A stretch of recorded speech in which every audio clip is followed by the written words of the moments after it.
Good evening. I just the blur just threw it all off. Welcome to another riveting edition of the Ghost and the Goat podcast. I am your beloved host, if you will, Buddy Thayer. I'm the paranormal investigator. I'm inviting you to join me. Well, hold on. I'm a little high here. Not like yeah, there we go. I invite you to join me on this magical journey into the paranormal. Tonight we have kind of a special show. I had somebody booked well in advance months ago, and hold on, let me take a sip. Mm. Oh, it's not soda, ladies and gentlemen. But it is a fantastic drink. Um, I had somebody booked, and I had booked him previously, and he had an issue previously, and he had to back out like 4 days before. I'm like, all right, no problem, dude. Shit happens. I get it. We all work. We all have real jobs. This is clearly not my bread and butter. So I understand. Neither is paranormal investigating. All that's just like shits and giggles and my own interests and hobbies and passions or whatever. But I work in psychology actually. Anyway, long story short, he had a so I get it. Shit happens, dude. He had an emergency. He had to bail the last time, and then I sent him earlier. Hey, next Tuesday, got you going. You're gonna be your face, my face. Everybody's screened, and what didn't you know? He had another work issue, and he had to back out. I'm not gonna mention by name. Hi, AC Spirits. Thanks for jumping in the chat room. Um, so shit happens. But tonight I have a like the good ninjas. I call them the ninjas that get haunted. What you're seeing my beautiful face right now on Get Haunted. Like tonight when I had an issue. Hey guys, I'm not connected. They come in like a ninja. They pull out the samurai swords. Um, Tonight, same thing. One of their own, one of their top men, if you will be joining me. He said, "Hey, buddy, you don't have a guest? I got some time for you." Like, hey, dude, that's awesome. Thanks for throwing yourself out there. Um, we're gonna bring him in around. I am enjoying being here, Wade. We are enjoying having you, sir. It's always nice to see a familiar face in the chat room.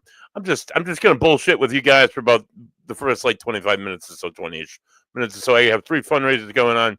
Baseball, spring training just started, and so we got a lot of. I got a few little things. It just started the other day, so I don't have a whole ton of good shit to talk about with baseball yet. But hopefully, my Red Sox are able to, to do some things. Before I get into that, I'm going to talk about my other ventures. Hold on, let me take a sip of this delicious beer. Mm. That does say Rhode Island on it, even though the brewery I'm drinking from is from North Attleboro, Massachusetts. Attleboro. It's spelled Attle Borough. Good grief, brown ale. It's more black than it is brown, but it's a very dark brown. It's called Good Grief. I was drawn to it immediately by the name. I kind of have a Charlie Brown. The can looks like Chuckles, even though I didn't. I had the can for the first time. I had the can, not the can. I had the beer for the first time in the brewery. We filmed there a few weeks ago. Good times, good people, good beer. Tune in this Saturday to my other podcast. Three Dudes Brews will be cracking up in episode 8 from Angle Tree Brewing. So just want to slide that on out there. I do other podcasts. I'm not just a paranormal guy. I'm quite the beer enthusiast. Hey, how you doing, Christian Marie? Good to have you here. Blah blah blah blah blah blah blah. So yeah, I'm gonna chat a little bit about that stuff first, and then as when I guess comes on, we're gonna have him come on. We're gonna talk about the paranormal. He's an investigator. He's a video guy. Oh, burpee beer. He's a get on it guy, which is even better. So we're gonna talk about paranormal. We'll talk about ghosts and shit. But before we get into that, so spring training started on Saturday. The Red Sox took on. I'm a Red Sox guy, so I'm not going to cover any other sport, any other team, but the Boston Red Sox. I don't care if especially if you're a Yankees fan. I might talk about the Yankees losing, but that's all you're going to hear me talk about any other team other than my beloved Red Sox. They started on Saturday where they left off against the Tampa Bay Devil Rays last year. They beat them. Did they beat them? Yeah, I think they won. Bregman hit like Bregman, our new third baseman. Hopefully, if Devers can give it up, or maybe he won't give it up, and Bregman will be a second baseman. Whatever. Bregman from the Houston Astros came through, and he hit three big runs, and it was really great. And then Crochet started the other day. Then he got four strikeouts.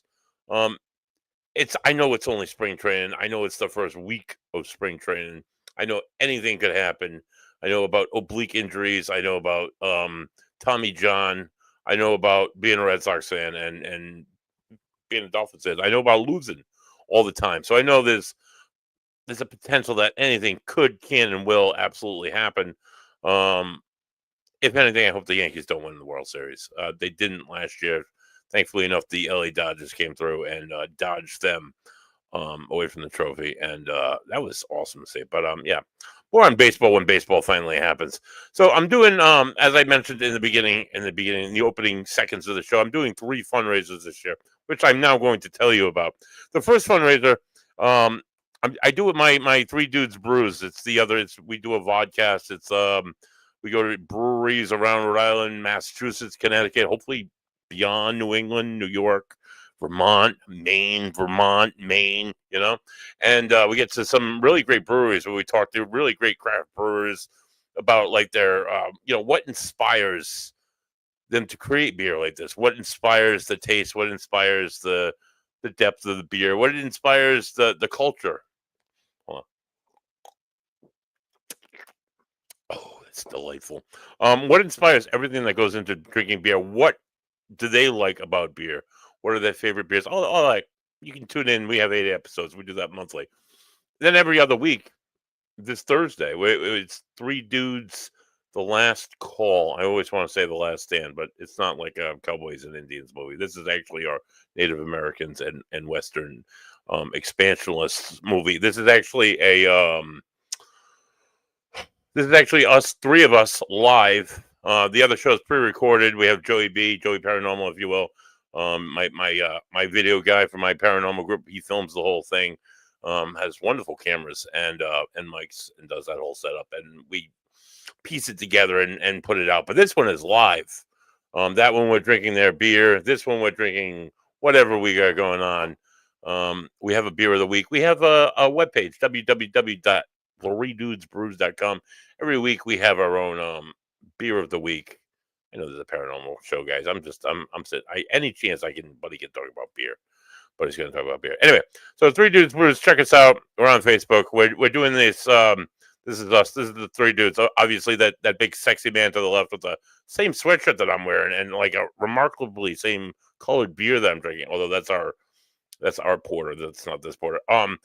Myself, and then it's Kyle. He's the owner of Crafted Hope Brewing. It's on the bingo card. And then it's Eduano. He's our other dude. He's the doctor actually. And this is the Greekest man I know right there. Across the saying really. We're Three Dudes Brews. So Three Dudes Brews is got together with craft brew icon Mark Ambrose. Let me show you a picture of Mark. That's Mark. Don't look at the writing, but that's Mark. You might be able to see Mark in the back of the bingo card. Mark has a thing where he goes to like 6 to 10 breweries, probably more on the weekends between Thursday and Monday. Not that there's anything wrong with that, but he's just a guy who likes to drink his beers. One thing Mark loves to do is like take selfies with people at these breweries. Nobody knows where Mark's going to be from like day to day. He'll just show up, and whoever happens to be there, hey, Mark, it's a great time. He's a great dude. So I'm like, Mark, we can take this little like beer thing of ours that we all like love doing with you and taking selfies everywhere, and we could make a charity out of it. What do you think? He's like, yeah, I'm down. He's like, what charity, Mark, would you want to raise money for? I don't think I have this photo individual. No, of course I don't. Why would I be that prepared? I don't know if you can see it, guys, but right here, that's Mark's Choice of Charity. It's a Ronald McDonald House in Providence. Ronald McDonald House is right down there by Hasbro Children's Hospital. It's a great location for families who have children in the hospital to kind of like set up a home base. Gives them a place like a little bit more informal than a hotel, but a little bit more family related. And you bring your other kids there and go have a home base to visit your kids in the hospital and a place to stay and I don't know, place to operate. They probably do 1,000 times more than what I'm telling you right now. They do a 5K every year. I can tell you that they raise money. They raise money for people in need, and that's what Mark wanted to do. So I'm like, Mark, let's do it. So we're doing the Mark. This is the big. If you go to the little VR code here and you scan it, it'll take you to Eventbrite page. We're able to buy tickets. For every ticket that you buy, you'll get a randomized Mark Ambrose bingo card. So these are the participating locations.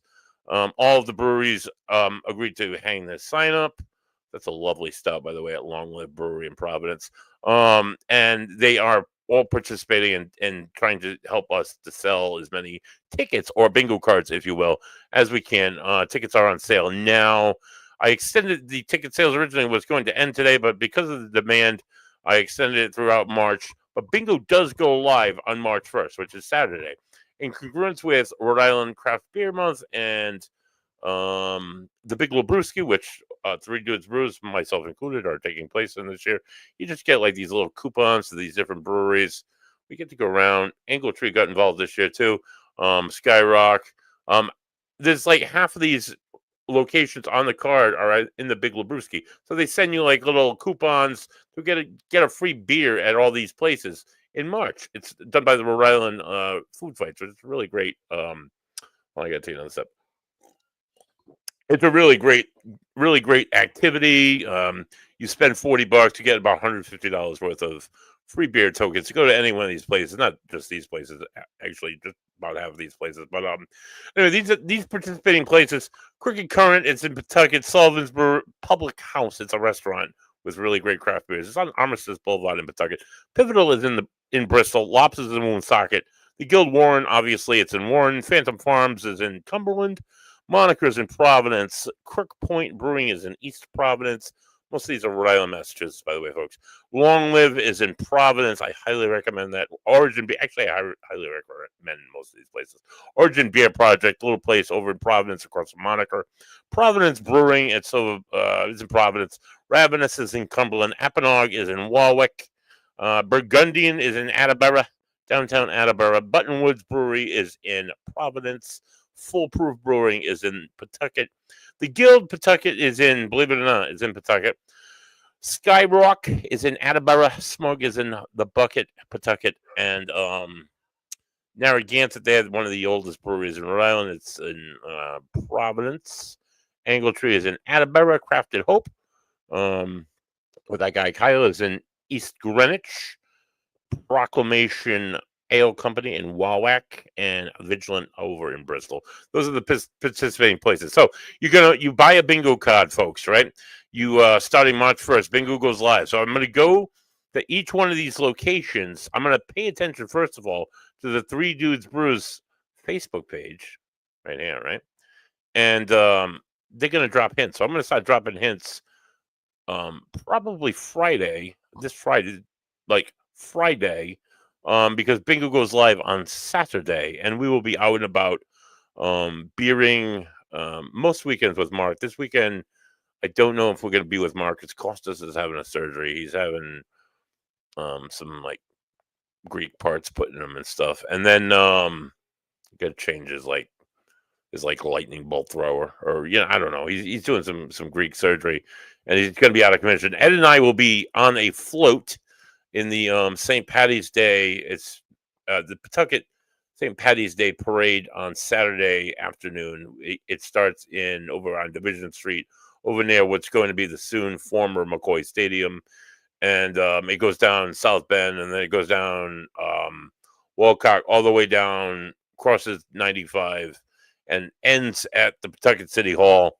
Ed and I will be riding on the White Dog Distilling truck, sitting on barrels. I'm told it's gonna be a good time. Hopefully I get some beers. It should be warm. It was like 65 today here in Rhode Island. It's like, is it spring? Is this gonna be a thing?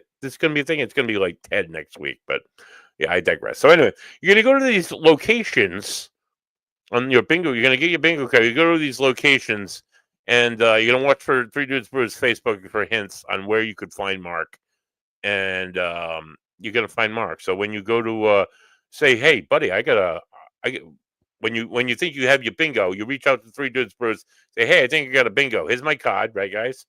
right? So I got B, Proclamation, I, Crooked Current, N, Buttonwoods, um, G, Crafted Hope, and O, Sullivan's Public House. Now, you're not going to be provided these little pictures of Mark. This is just for the advertisement purposes. But so then you're going to provide me with the 5 selfies. So his said Proclamation. Now, obviously, they're going to be different people. It's all going to be Mark. So you at Mark at Proclamation, you at Mark at Crooked Current. There's Nicole. Mark at Buttonwoods and Buttonwoods. Then at G, we got Mark at Crafted Hope. Oh, there he is at Crafted Hope with you at Crafted Hope. And at Sullivan's Public House. And then you will split the pot. The proceeds for this event are 50-50 split with the Ronald McDonald House and whoever wins the bingo. So that's what we're doing for that. That goes live on Saturday, the bingo, and it goes till when it goes to. Tickets are on sale until March 20th, I believe. And then we're gonna can ticket sales, and we're just gonna wait for a winner. I'm hoping for a winner. I don't know. I'm hoping like sometime in March. We're up to about $350 proceeds so far. Please run out there, grab your bingo tickets, get going, do that. You raise the money for a great charity. I said 820 is Trevor. I really made 825. Anyway, I'm gonna talk really briefly about the other 2 charities I'm doing. In April 5th, I'm doing a gallery reading with. This is not the right poster. Again, I apologize, but Brian Danzero, and who's a really really great guy, and Sarah Gagne, 2 really good medium friends of mine. They're gonna host a gallery reading where they do medium readings and tarot readings at and to benefit the Varnum Memorial Armory in East Greenwich, Rhode Island. They're going to split the proceeds. There's 80 seats available. Tickets are on sale now on Eventbrite. Also, on May the 24th, Christina Marie, another Christina Marie. She's a medium from here in Rhode Island. She does Beyond the Veil events. She's going to host our next Beyond the Veil event at the Varnum Memorial Armory on May 24th. Again, half the proceeds are going to be split with the Armory.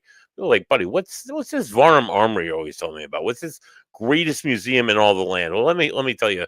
Let me give you a little lesson, folks. Right there on 6 Main Street, East Greenwich, Rhode Island, you find a building. It kind of looks like a castle. It's called the Varnum Memorial Armory. They are a private, nonprofit organization. They built the building in 1913. Built it. All the members built it with their hands. It's a beautiful giant building. It's right there. It's like built on the side of the hill. It looks like an old castle. So initially it was like a social club for men and stuff, and then they had this amazing collection of military stuff. Well, that's not the one I'm looking for. That's not the one I'm maybe like something like this. So this sword belonged. I don't know if this had gotten in they got this in the recent years or before, but this sword belonged to a man by the name of General. No, he was a Colonel Rodman. He was from Southern Rhode Island. He led Rhode Island in the he led Rhode Island. He led Rhode Island and died in Antietam, but he led Rhode Island in one of the first Union victories in Virginia. Oh God, in Newburgh, Battle of Newburgh. I think it's down there in the Carolinian coast, I believe. It was an 1862 battle. Newburgh, maybe it's Newburgh. I don't know. But this is sort of used to command the. I wish I could zoom in. It's just got like this wrapping on the handle. It's in great condition. It's housed there. Another artifact that's housed there. This is a 1882 or 81 model Gatling gun.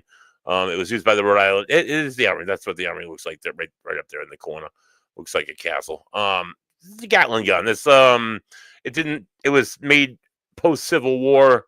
It was used by a Rhode Island battery from 1880s to about just before World War One, maybe around World War One. They have a painting from right around 1900 downstairs of this in line with 5 other guns like this and men on a horse. It's pretty cool. Another one of their well, you can barely see that. Those are some Revolutionary War muskets. One of the first times I went there, the curator Patrick handed them to me. He's like, "Hey, check this out, buddy. This was made in like 1800. I have a $500,000 insurance policy. I'm just gonna hand this right back to you, dude. I don't want to even hold this. This is like ridiculous history. Another thing. This is another artifact. This is the blood. These are bloody gloves. So these gloves belong to Private Dubois. Private Dubois was in the 1st Rhode Island Volunteer Infantry, the U.S. Civil War. These are some of the first guys that went over Matthews Hill at Bull Run, the Battle of Bull Run. Some of the first guys who engaged with the Confederates. The first engagements between the Union and the Confederate in the first battle of the Civil War were by these guys. So they had a commanding officer. His name was, this is him pictured here. His name was Lieutenant, I think it's Henry Prescott. I think that's what that says. So he was like a beloved leader. They didn't want him to go to war. He was like a father figure. All these like boys 16 to 22. This guy's like, like a father of 3. He's a really popular guy. He's like like you said, he's like a father figure. They tried to prevent him from leading them into battle because they didn't want to see anything bad happen to him. And he's like, no, he was mad, and he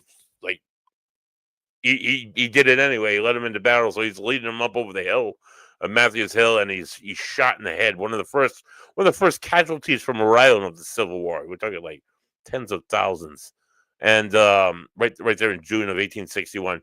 And he was caught by Private Dubois, who was wearing these gloves. And this, you might be able to see it. It's the stained blood of this man, some of the first blood spilled in the American Civil War. So they have stuff like that. They have stuff like this. This is the Gettysburg gun. So if you're from the Rhode Island area, you're probably definitely familiar with this piece. It's a Civil War cannon that was housed in the Rhode Island State House. The old Rhode Island State House before that, it's been in countless parades over the years. It was used by the Rhode Island 1st Battery B through most of the major battles of the Civil War up until the Battle of Gettysburg, for which it's named. So on the afternoon of the 3rd day of battle, just before in preparation for Pickett's charge, I'm sure some of you are familiar with that, General Lee unleashed one of the loudest and longest cannonades in history at that point. Over 150, I think it was 160 cannons fired one after another, and they fired their shots at the center line. So Rhode Island Battery B, they were firing back. They loaded their cannonball here, that canister, and then you see this giant indentation here. That's where the Confederate artillery shell struck and exploded. It took the man that was on this side, on the left side of the cannon here, William Jones. He was decapitated, and the guy on the right side, Alfred Gardner, he was a private. He was about 43 years old, very religious man. He had his whole left side blown off, like his whole left shoulder, left side of his ribs. As he lay dying, bleeding out on the field, his commanding officer, Albert Strait, who's a sergeant, walked up to me, and he's like, "Tell my wife I died happy. Hallelujah." He's like, "Make sure my wife gets my Bible," and he hands him this Bible, which is all it's downstairs in this museum, and it like documents like day to day. This guy from like 10 months of some of the bloodiest battles in the American Civil War, ending with this one. It documents like his history and what he did, his messages to his children, and his faith and his beliefs. And he said 12 hours before, in line at Battery, the night before, he's like, ready, in line for battle, ready to die happy. I'm happy with the thoughts of going to heaven. All on the march from Virginia. To my children, always do right by your mother. Always be of good cheer. The dying wishes of your father. And then the next day, he died in battle. So a lot of connection. The same guy used to write letters to his wife and send them home, and he would like toss in a few flowers in every one of them. One of them was he was like on the battlefield of Antietam, and he put into like, it was like that purple, they like lavendus. And like after this story came out about this and about the Bible, this guy came forward and said to Patrick, he's like, "Hey, I got this. It's something you got to see." And he drove up from Virginia. He was an active military officer, and he pulls out this book and he opens it up, and the first page it says about being from the widow, I forgot her name, of Gardner. And the first page is like his first like week in duty, and then he goes, every letter that he sent her over those 10 months is in this scrapbook. It's a scrapbook of the wife of Alfred Gardner, and on each page is these flowers that were picked like over 150 years ago that still have the same color and its presentation. It's awesome, and all that exists at this wonderful place. So not only do they house amazing artifacts at the Varna Memorial Armory, but they do things like, let's see, they do things like this. So this is one of the she's one of the paper conservators. They conserve like historical documents like that. They conserve. Oh, that's the same lady. They conserve. This is Maria. She's the vice president of the organization. She's also their conservator. She's a professor of textile conservation at URI. This is Zufa. I can't remember Zufa. I can't remember that. It's a special officer. There were only about 500 of them in the Union Army, and this is her Zufas. Zoaves. They were like a special guard of the officers. They wore these funny red hats. They had funny red pants. This is her like restoring. They do conservation work as well. They restore fabric. This one here, this flag that they're looking at, that's Maria there. This flag that they're looking at acquiring here was the Rhode Island battle flag in the American Revolution. So just they have in possession right now the oldest flag, the second oldest flag in the Western Hemisphere. I don't have a picture of it here, of course, but it's the what's his name? Okay, so the colonel in the Colonial Army in the King Philip's War. He carried it in the King Philip's and the Queen Anne's War up in Maine, and where he just absolutely devastated. Colonel Byfield, he's the founder of Bristol. So just they have like some of the most something that you wouldn't even think are still in existence. You wouldn't even imagine are still in existence. So we're doing everything we can to help them out. Brian Dansborough, Sarah Gagne on April the 5th, and Christina Marie Beyond the Veil on May the 24th, the Saturday before Memorial Day of all days. And 80 seats available for each event. Each event ticket costs $50, and we encourage everybody to buy tickets, even if you're not going to be in the craft breweries. I'll drink the beer for you. Trust me. You can still donate to the Ronald McDonald House. If you're, I don't have the link here, of course, but if you go on Eventbrite.com, Mark Ambrose Bingo, there'll be two events at both for the same event. There's just one night ended the ticket sales a little bit earlier than I anticipated, which was today, and started a new event today to run into March, so you could continue to buy tickets, which people are. As we go along, it only goes up. It only means more for the charity, for the Ronald McDonald House, and for the kids. So if you're not doing it for the beer, do it for the kids. Do it for somebody. Speaking of doing things for other people, really appreciate it. Tonight's guest is he jumped in like last minute. He's like I said, I had a guy lined up, and shit happens. Shit happens twice for some people. Tonight's stand-in guest, he's a solid member of Get Haunted. He's like the ninjas who go in and fix my shit as I'm coming on the air. He's one of these people. He's a paranormal investigator. He's a video film guy. Please welcome to the show, Trevor Faith. How's Trevor, it how you going? doing, dude? Thank you for coming on, man. Big pleasure, big honor. Of course. I'm glad I had time, and what better time to spend it talking to someone on the paranormal podcast program. Right, And absolutely. Thank you. You're coming to us from Paducah. You're in Kentucky. yeah, Speaking yeah. of Civil War history, oh my God, there's a Oh ton yeah. that comes to mind from down there. From Paducah over to West Point. Oh wow, Oh, yeah. yeah. You ever investigated anything Civil War down that way? Yeah. Just what I did at West Point when I went to the Ditto House where Ernie and Dee and East are. We went over there, or I went over there. It was months and months ago. I'm about to be there this weekend as well, just at the house, not at the Yep. fort. Um, What's the history there? Is that to be honest, it's a lot of history from Ernie. I'm not going to be doing it any justice because I don't have hardly any of the information off the top of my head. right? But it's there is a union. There's like union and Confederates fought there back in the Civil War. Yep. But what I can speak on is Get Haunted is hosting the next Trifecta 2.0 there, and the reason I mention that is because it's a hot spot for Hmm. Bigfoot mixed with paranormal activity there. Really? I can say that firsthand.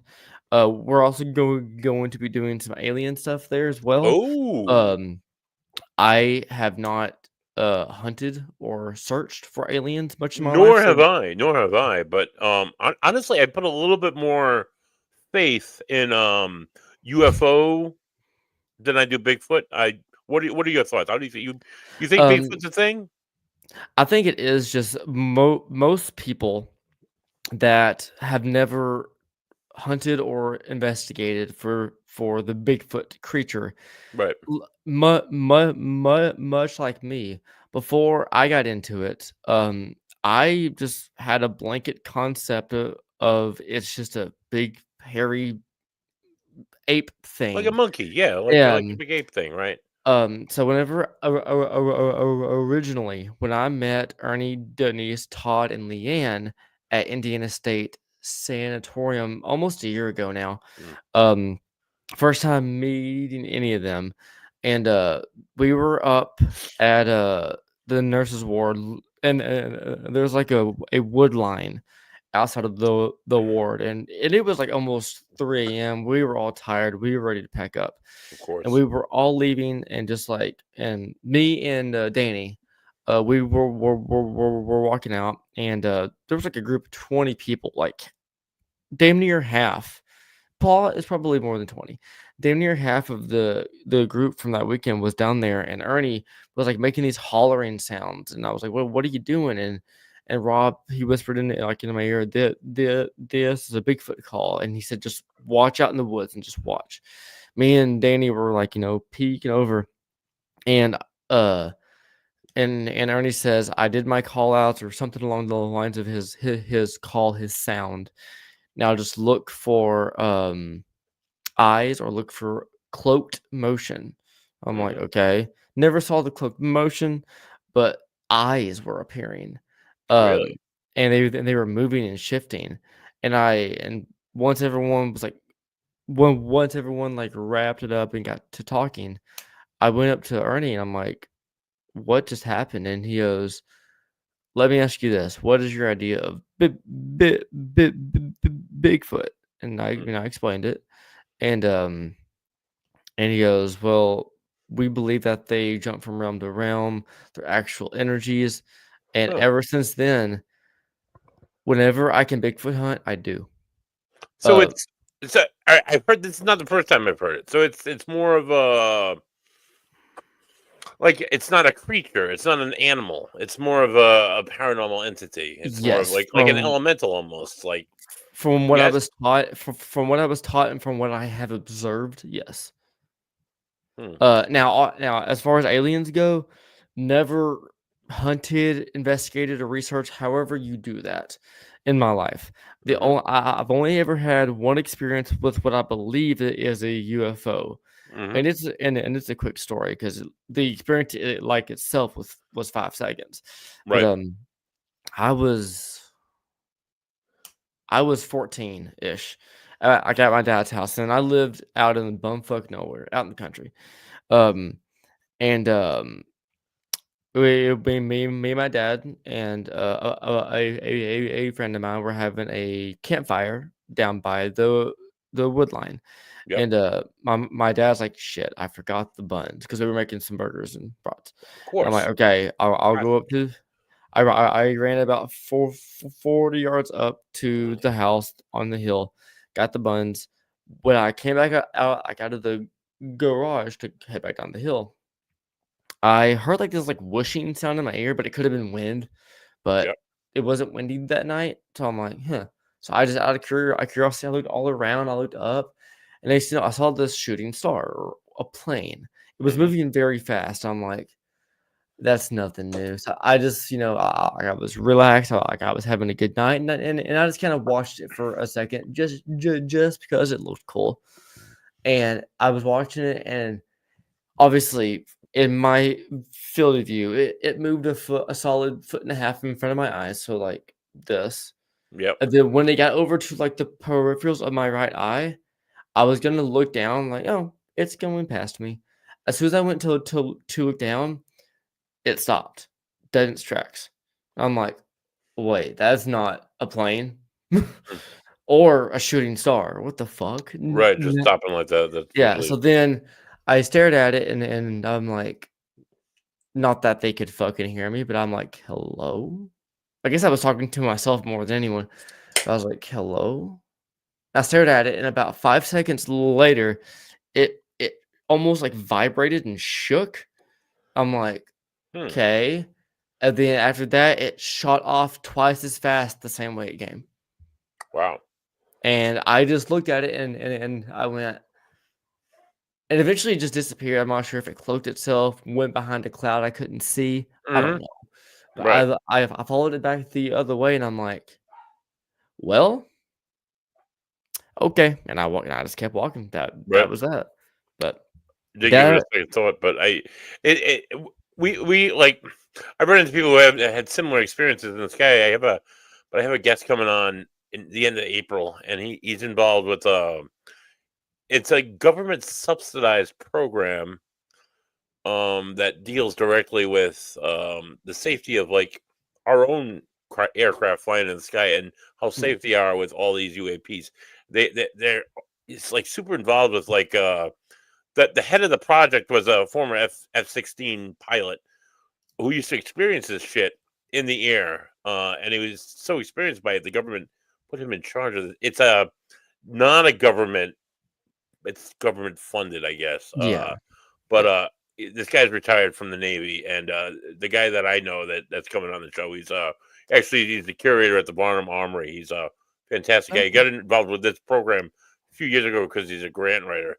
He sends me these tremendous videos of like just like government officials that have like seen bodies and like know that we're working on aircrafts and just like some there's a lot of like holy shit conspiracy theories like spinning around this whole UFO thing. How much do you think the government knows? How much do you think the government's involved? I think that the government knows because the thing is, I don't know any names. Like Right, legitimately don't know any names. I don't know any paperwork. But with the amount of ex-government, ex-military, ex-captains that are out there that have seen some shit, right. I'm sure. Now all this is speculation, obviously, but with the amount of people that have gotten out of that and can talk about at least something. There's some of them that do. Yeah, it's Yeah. I honestly think that what's out there on the internet and what the government knows is the same amount of what's out there. yeah. Because the government keeps quiet because I'm sure if I had to guess, because if they speak about one thing, they're gonna be forced and pressured into thinking, well, if we Open the spoke about floodgate of yeah, conspiracies of all the like the Kennedy assassination and yeah, Trump's supposed um, to like leak some. I don't know how much they're gonna actually leak about yeah, that. I mean, how much just like openly admit that the government assassinated one of its leaders because of I bombers or more. I don't know. I don't know. I'm not I, I'm not I gonna don't speak on that, I but, don't know. but as like, I hear arguments with my friends not arguments, conversations Debates, from yeah, my yeah, conversations, yeah. from my friends from time to time saying, "Do you think our government has an alien body in Area 51? Do you think we've dissected a gray?" And I'm Hmm. like, "I don't know, maybe." And Maybe, and, um and I'm like, that would be big enough news to where you would want that out there, or at least I think so. Because like, why would you wanna hide that? well, I honestly, I actually prefer that they hide that. You think about Really? like, yeah, well, you thinking about like back in like I think it was probably late 40s, early 50s. They it might have even been before. No, it might have even been before that. It was on the radio. probably in the late 20s. Honestly, probably in the late 20s. The author read War of the Worlds over the radio. That was actually probably Mhm. prior to World War II. Mass hysteria. People immediately believed it. Obviously, it sounded horrifying, but mass hysteria. Um, like I said, I work in psychology at the beginning of the show. There's a lot of people that would like fly off the hinges if they had Yeah. any inkling that any of their paranoid delusions were remotely true. So I mean, they probably some of them probably are, honestly. But I think people would like honestly lose their shit. I, I think a lot of people wouldn't be able to handle it. now I will say, and this speaks to my knowledge and my outward the curiosity like of it all. Mhm, But after our last episode of Haunted Casket with Mike, he's an alien enthusiast and like mhm, has books about everything. I quickly realized through that episode that my concept and my will and my ability to think and comprehend mhm, the entire genre of phenomenon mhm. is so little that like I'll speak on something that I think is like accurate or like a belief of mine in the moment, and Right. then within 2 minutes or less of someone else being more educated than I am will Yeah. make me question everything that I have ever thought. So, like, when it comes to asking me about like what I think or believe or know in the UFO field, I can say one thing, but that's gonna stay relevant for maybe a minute. Then Yeah. someone else more intelligent than me, which is 90% of people who know about Right. aliens, I don't do alien will stuff, but yeah, will yeah. will come along and be like, "Well, this person got abducted and read this book and this research and this paper." And then it's like, "Well, everything I just said, throw it out the window. I don't know anymore." Right. It's yeah, There but are some compelling stories that come to mind. That guy Travis, prob Wal- Walton, Travis, I know who you're the talking about 'cause I Walton down in the Fire in the Sky movie. That guy. yeah, That's Travis, a horrifying yes. story. The Um, The ex mil not military. He has this credible story about being, like, abducted and yeah. books on it. Yeah, yeah, He was a lumberjack, and they were up a fire road, yeah. and he saw something. So he got out and ran over to it and disappeared for like a week. And then the other story that I've been by, I've actually seen the space. It's on. I think it's on Route 16 in northern New Hampshire. Um, and it's the couple. The couple were abducted. Um, I don't know their names off the top of my head. They were an older couple. Well, no, they were. The story is so. There's stories on a convenience store. It's a painted mural outside on a convenience store in northern New Hampshire. It tells the whole story. But they were allegedly abducted driving on these like up the Kangamangas Highway up that way in northern New Hampshire, and they were abducted for a few days, and he was like horrified and Mhm. had awful traumatic memories of his experience, and it troubled him to the point where he took his own life probably Damn. within a decade. And the wife, went back to school, became a clinician, and counseled people on their traumatic experiences. He went one way, and she went the exact opposite. Um, I'm Damn. probably like butchering their story a little bit, but I mean, no, that's the basic facts of it, and I don't know. It amazes me what some people can like endure trauma wise and go through, because that I can't imagine something like that. I mean, the movie Fire in the Sky, just watching even now, I hide under the blankets and peek out, but it's got to be so scary to go through, and then just like one person going one way and able to help other people, and the other person completely failing. I don't know. Yeah, They're cool stories, but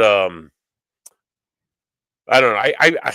As an investigator, I'm a ghost guy. There's nothing you can tell me yeah. that ghosts don't exist. I'm a total believer. But Bigfoot and UFOs, UFOs more so. But Is I would just keep your mind open of course, because not okay, so hypothetically, take UFOs, Bigfoot, even ghosts out of the picture and think in a very Now, this is just how my brain works, so hopefully this makes sense. Yep. But think in a broad sense, just like about the universe, Yep. right? The cosmos, stars, everything. There's a lot of shit Oh that yeah. we don't know. And one of my favorite quotes is from a YouTuber that does dark macabre shit. His name is Rob Gavigan. He That says sounds a quote familiar. that says, um, uh, fuck, it just left my head. Sorry, uh, oh yeah, anything can happen in a world so seriously strange. Hmm. So whenever you don't believe in something or haven't experienced yet, crave it, want it, and when Hmm. it comes, it'll be so surreal that all your emotions will hit at once, and you just gotta let them in. Because whenever I first, because even with like rounding back to the Bigfoot thing, yeah, before I met Ernie and Denise, I I believe Bigfoot was just a hairy ape thing, but Right. also I never actively tried to figure out anything else about him. It's just like when someone asked me, it's like, yeah, I guess it's this. And it was just Hmm. always like a in passing type of conversation. Hmm. At the end, whenever I first saw it, what I what they described and what I believed and what I saw as Bigfoot for the first time or Hmm. Sasquatch, Hmm. my body went into shock. I was staring at a random tree limb for 20 minutes, I just believe like it. wrapping my brain around what the fuck I just saw. Yeah. Right. And over time, my brain had to like come to the conclusion and the realization of there's it's like 5% of my brain was now more accessible, even though that's not how that works. It's how it felt like. Yeah. It's like this part of my brain that I didn't know existed, this thought that I didn't know could be opened in my head, now opened, and there's a plethora of different paths and rabbit holes that I Oh, of now course. understand and can Of dig deep course. in. That's honestly that's I when I didn't I wasn't always well, I kind of was into I found it interesting when I was a kid. I had experiences when I was a kid, but I dismissed those as I get into my teens. I went looking for it and could never find anything like I went like Mercy Brown grave, which I don't know if you're familiar with Rhode Island, you probably not. It's like Mhm. it's a vampire grave in Rhode Island, allegedly Oh, super okay. haunted. Never had any experiences there. We had the old lad school here in Rhode Island. We tried to go like go explore the old lad school, which was frowned upon by the law enforcement. Never had any experiences there until like later on in life. Never Yeah. had any paranormal experiences going to look for it. So then I'm like, yeah, it'd be nice to believe in, but I don't think it's real. And then until I worked in a group home years later, I was about 29 years old. I had just gotten married. I was working the overnight shift in a children's group home in Woonsocket, Rhode Island. It's an old mill town in Rhode Island, and like little things would happen, and people would say, "Hey, and they would tell me like ghost stories. I'm like, "Oh, don't tell me this shit. I don't want to hear this, dude. I'm working 10 at night to 6 in the morning. I'm here by myself. There's 6 children here. I don't want to. I don't want to. Don't put any of these shit in my head. Yeah. Don't be suggestive. I don't want anything." And then like little things would slowly happen. And then one night I heard the motion sensor, like a kid was getting out of bed, and I turned around and I saw this figure coming out of this room, and it walked right in front of me and disappeared. I've told people for years I went into shock. I couldn't believe what I saw. I wasn't scared, although I grabbed the Mhm. car. But Yeah. it's like it's life changing for sure when you have that experience that bridges that gap for you. You know, Yeah. and then it opens you up. In turn, afterwards, I've seen that was like more of a shadowy figure, not a shadow figure as we would people would call them, but like a shadowy figure, full motion, full range. Now I've seen probably about 6 people that were there for a moment and then gone, but they look like people. Where my I feel like the more open I've been in my own mind, the more open my experiences are with the paranormal. Do you find that? Do you find that you're have you ever seen a ghost, Travis? Oh, yeah. I've actually there's multiple encounters in my life to where it's taken my breath away. My first ever experience ever that got me into the paranormal because I'm a see it to believe it Yeah, guy. yeah. That's So why it. on the That's why. show me state, right? Exactly. I'm the same Yeah. way though. Right. That's why it took me years and years and years to believe in the Bigfoot and Sasquatch. I even had such a surreal experience at Missouri State Penitentiary that I want to get a tattoo of it on my body. What can you tell us about that experience, please? If Yeah, you're gonna tattoo your yeah. body with it, I'd love to hear it. So, I'm not sure if you've heard the story of Big Boy at MSP. No, So, please tell. Big Boy is a large 6'4" a shadow figure that is known to have like overalls, boots, a cap, and a flashlight. Because apparently he's an old maintenance worker that used to work at the prison. Hmm. He's been captured there for years and years and years. Hmm. And so I was hosting a paranormal event there years ago. Um, and uh we had it to where, and this is on the front left side of death row. Hmm. Um, and we line all the guests up in the jail cell area, and then the hosts that are leading the investigation are on where the guards walk. Hmm. We just got them there. We were maybe 5 minutes into the 45-minute long rotation, Hmm. and I was closest to the entrance while my co-investigator was walking the hall. She was setting up gears and gadgets, and once we were done, I was gonna start the questions. After 5 minutes, we weren't getting anything, so I was asking just basic questions like, "If you're here, turn on the flashlight. If someone's standing in front of your cell, can you please turn on this?" Blah blah blah. About a minute later, let me preface this. Underneath us is 3D, and Yep. 3D is a series of jail cells that house the worst of the worst criminals, mass murderers, rapists, etc. Hmm. Um, and there's stairs, a long set of stairs that lead up from 3D up to the middle of the death row, and that staircase leads right past where we are down the hallway, clear side of that pathway.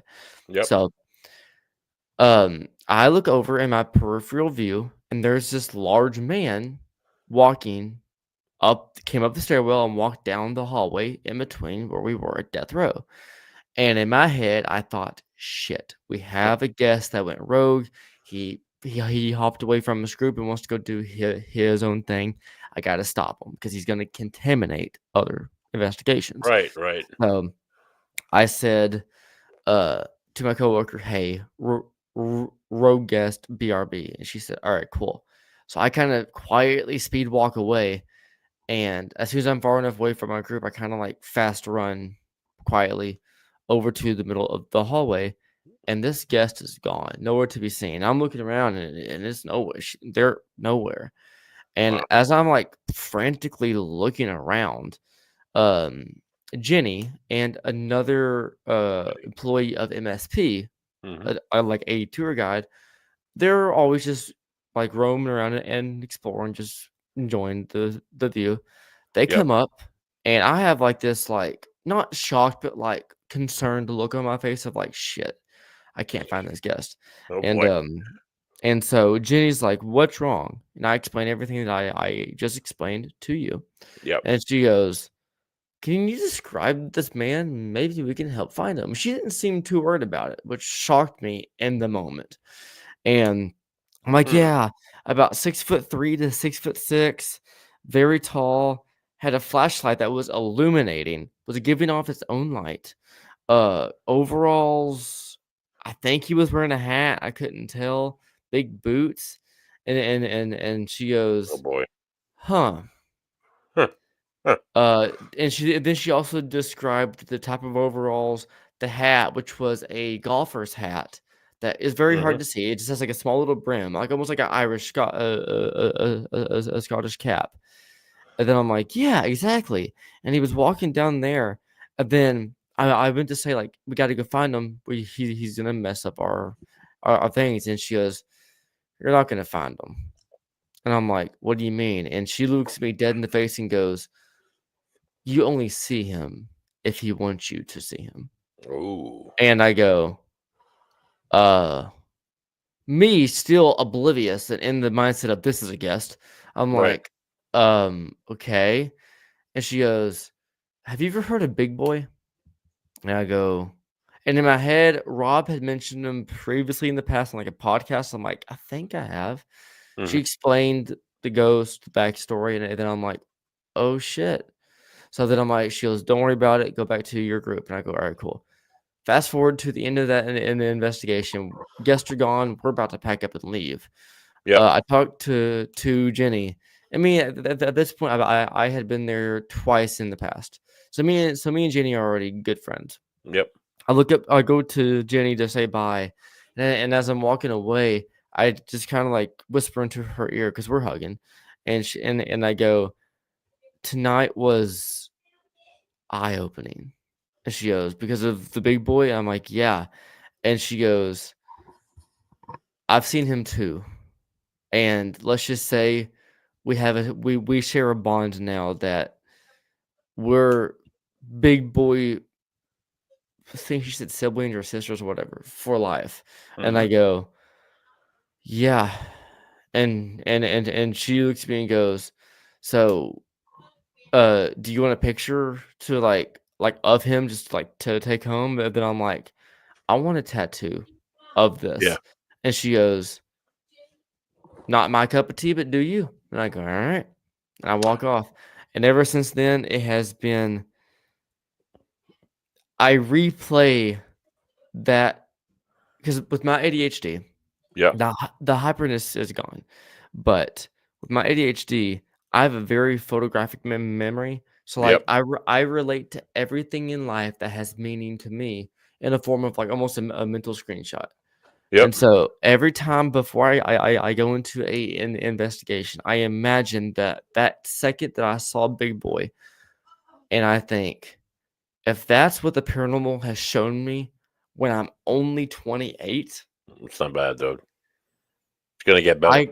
I got my whole life ahead of me, so it gives me inspiration that For, encounter does. for sure. So, Missouri Penitentiary. This is what you're talking about right here. Yes, that is actually the building. The, So, go back to that go back picture. to yep. So the door in the middle of the two main pillars and watchtowers. You Yep. go through that door. Yep. Take the stairs down to the left. Walk left. That's where he was. Oh wow. Yeah. Right there, huh? That's pretty cool. And then this is like the cellar. That's so you were working up on these gangplanks here, or you were. Oh yeah, that right there is House A, Yep. or housing Unit 8 or 4, Okay. um, and that's usually where we do the intros. That's where we set up. That's where Nesper set up the Devils on the Run tour thing. Yep. That's like the meeting point for most Wow. events. Yeah, That's fantastic. I've never been out to Missouri, but I honestly, I've been to the Mississippi River. I've been as west as New Orleans. I'd love to get even further, but I mean, I'd love to get some of these big penitentiaries out there. I worked in a jail in Massachusetts, and it was a forensic facility. We had our fair share of like yeah, weird vibes, weird shit happening. People you see on one of the other maxes, like a shadow figure walking in the hallways. I never had any of those experiences, but I did get twice. I would go. I had predominantly first shifts that I would work. I'd end up getting forced, and we ended up having to stay until second shift. But a few times I get there a few minutes early. I go down there before any of the staff get down there. There's just like one staff in the trap where controlling the unit. I just stand in the middle of the hallway. Everybody's sleeping. It's quiet. It's one of those rare moments. Usually, I would walk in around 7, and people were screaming, yelling. It was a shit show. It's quiet. It's like you could hear a pin drop. I'm sitting yeah. there, like in the intersection of the hallway, and yeah, right in my ear, dude. Nothing more Yeah, surreal than hearing your own name, like right in your ear, right in the moment. It's so holy shit. It's one of those holy shit moments. But seeing a yeah. ghost is definitely the few times I've seen a ghost. I don't think about it as a ghost until afterwards. I'm like, oh, hey, who's that? Like, is that my cousin? Is that like, or is that like that looks like him? My brain kind of registers it differently. But when you're in a place like that, that's just It's a I don't different know. animal. That's absolutely amazing. So how long you been doing this for? Before we wrap up with you, sir? So I've been I had my first experience with the a ghost when I was 12, Yeah. and then from the age of 12 to 16, uh, I didn't really do much in the paranormal, just kind of knew it like it was there. So that's when I got interested in horror movies, Oh yeah. and also during that time was I was in high school, Hmm. so all my extra time was focused on basketball. There you go. Play basketball for 14 years, and Nice. my junior year, end of my junior year, went up, dunked a ball, tore my rotator cuff in 2 places, Oh. and yeah. So senior year, I was out. I still wanted to be a part of the team though. Had a slight interest in filming and cameras. Hmm. My coach asked me if I wanted to be the cameraman and film the games, and I said sure. Oh, that's where it Um, started. that's where the filmmaking, Nice. all like seeing the world through a different lens, through like the digital aspect, is fun to Right. me. And then when I got out of high school, even if I had no tore my cuff, I was never good enough to go pro or college. Yeah, a So few of us are. I played football in high school. I thought I was like, the next Lawrence Taylor until I realized I wasn't the next Lawrence Taylor. yeah. Yeah, so we're all So think we're all think we're superstars. So are you a Pacers fan out there in Kentucky? Are you was it Memphis? no, I am not. Pelican? Are you a Pelican? I am not. So I will give you uh 3 more guesses. Okay, NBA. Chicago Yes. Bulls. Chicago Bulls. Go more east. I'll give you a hint. More East. east. Cleveland Cavaliers. Way more east. Way more east. 76ers. No. I'm a Boston. New York Knicks. What? I'm a Boston Celtics fan. Oh! Yeah. Welcome to the show, dude. We won like 9 of the last 10.